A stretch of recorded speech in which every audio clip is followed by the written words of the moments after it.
Most Venerable Bhikkhus and Bhikkhunis, my dear Dhamma sisters and Dhamma brothers, ladies and gentlemen, please accept my Dhamma greetings and Namo Buddhaya. First, I would like to express my deep appreciation to Mahabodhi Society of India and Anagarika Dhammapala International Institute of Pali and Buddhist Studies, and also to Bante Pisiwali Mahatheri, who have organized this webinar of Global Dhamma Council. This is a wonderful occasion. We are lucky to still be alive to commemorate the 25th year of revival of Theravada Bhikkhuni ordination. I feel so much blessed to be here as a Bhikkhuni and much more blessed to be able to see I am not alone. I have you all. There are so many Bhikkhunis, a scene which did not exist until 25 years ago. That is not history, that is her story. Yes, a story of a great revolution happened in 1996 with a super brave action to halt a Bhikkhuni Upasampada in this modern era. Looking back, I have great feelings to imagine the Dhamma power which shook the world, inviting life to welcome the fourth Buddhist pillar, Bhikkhuni Sangha. At last, what was missing is no more missing. What courage, what inspiration, how wonderful, how enlightening, what were behind the revolution, behind her story, what made it happen. I can say for sure that it was our duties to make it happen, that it was our time to make it happen, that we had gathered much merit in our past lives to make it happen. Let's see these factors. 1. Full of faith. We, all including women, have this full faith in Buddha, Dhamma and Sangha. The Buddha taught us that everyone can attain Buddhahood. We, including women, must live our dear human life in Dhamma as taught by our great teacher, the Buddha. We live in truth, mentally, verbally, and physically. And when we, including women, have erased the roots of defilements, we can be purified. We become members of Arya Sangha. As Buddhists, we all, including women, have this full faith. 2. Full of courage. In the book written by Bhikkhu Bodhi, entitled The Revival of Bhikkhuni Ordination in the Theravada Tradition, in which we have the writings of Ajahn Brahm and Bhikkhu Sujato, we can see that Bhikkhuni Sangha disappeared so many centuries ago. And if questions arise, why did it happen? What made it happen? Well, the book explains them all, plus the answers why Bhikkhuni Sangha was not established sooner. Most impediments were created by many bhikkhus in Theravada tradition, who did not want Bhikkhuni Sangha to be revived, of course, with made-up reasons and excuses. They were happy with Buddha's 3 pillars. They would not be happy with 4 pillars. I wonder why. But when the time came, who can block the power of Dhamma, the power of strong intention to practice the teaching of the Buddha, the power of determination to attain Nibbana, which stay in the hearts of human beings, including women? Time has proven that in 1996, the 4th pillar of Buddhism appeared again. This happened thanks to the courageous actions of some Mahayana bhikshunis and bhikshus, plus some Theravada bhikkhus, who were in the opinion that Bhikkhuni Sangha should exist, because the Buddha established 4 pillars. I am forever grateful to them who made it possible. My heart is full of salute to female Buddhist disciples who were determined to end the disappearance of Bhikkhuni Sangha by being ordinated as first Bhikkhunis in the Theravada tradition, especially before this modern era ordination. Then, in this modern era in 1996, the first Bhikkhuni ordination in the Theravada tradition was held. As a result, the first Bhikkhuni Sangha in the Theravada tradition was established again after hundreds of years. 3. Void of hypocrisy.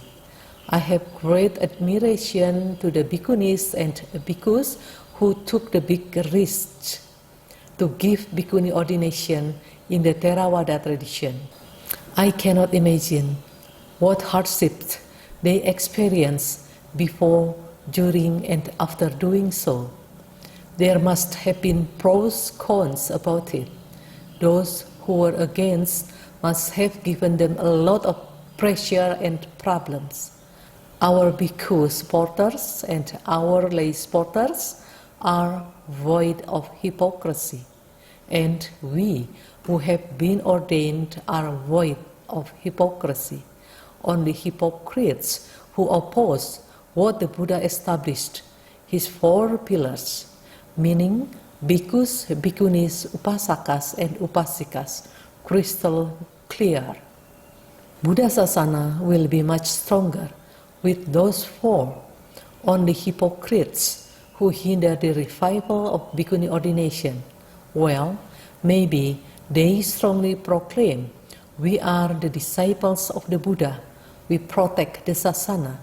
But by hindering the revival of Bhikkhuni ordination, their words are not only hollow and empty, but also endangering themselves and people they influence.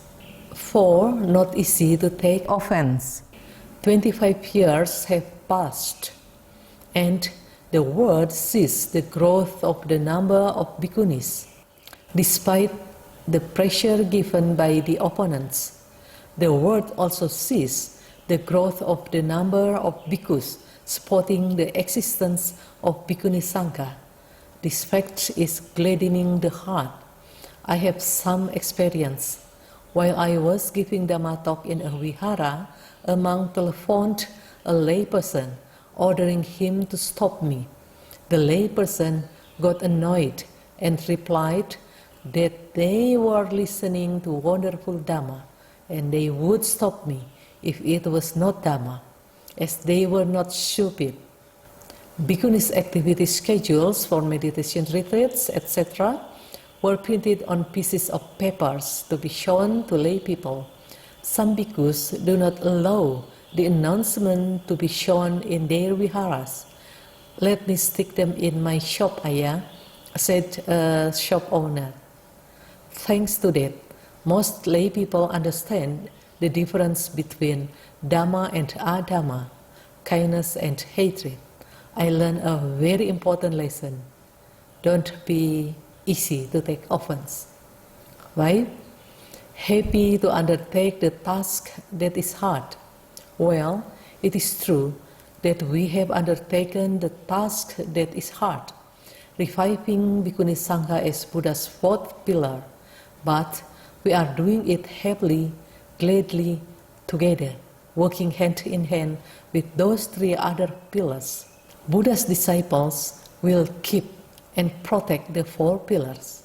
Now that Bhikkhuni Sangha has been established and supported by many Theravada bhikkhus who want the 4 pillars to exist, just like in the time of the Buddha, and time has taught us so. That is one of the reasons why I am not afraid of the pressure and censure by the hypocrites who loudly claim to be Buddha's disciples, but hard-headedly maintain that there should be only 3 pillars, that the 4th pillar should not exist. To me, it is so strange. In reality, those people actually are not the supporters of Buddha Sasana. Lastly, I would like to emphasize two very important things here. One, to be ordained as a bhikkhuni or a bhikkhu is not the goal of life. We must not mistake this fundamental principle. If the goal is only to be ordained, then we will stop living life as a samana as soon as we take upasampada. It is wrong to think that when upasampada is over, the goal is achieved. No, taking upasampada is the beginning of our struggle. Upasampada is only a means to be able to live better in Dhamma. Being a bhikkhuni or a bhikkhu is a means to come to the cessation of suffering, nibbana. 2.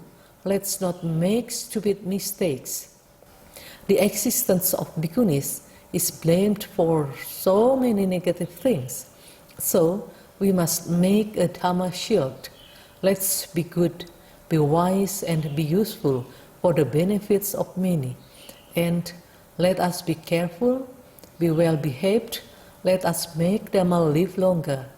Let us not be the cause of bhikkhus disrobe, which is shameful.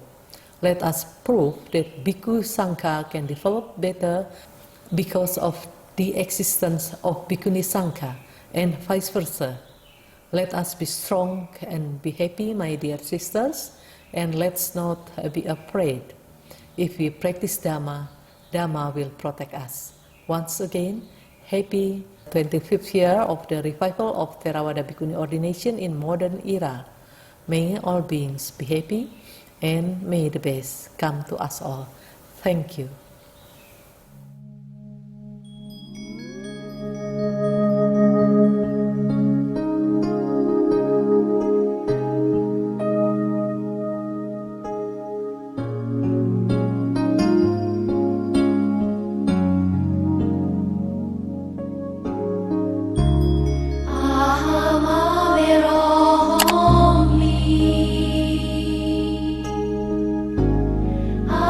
Bye.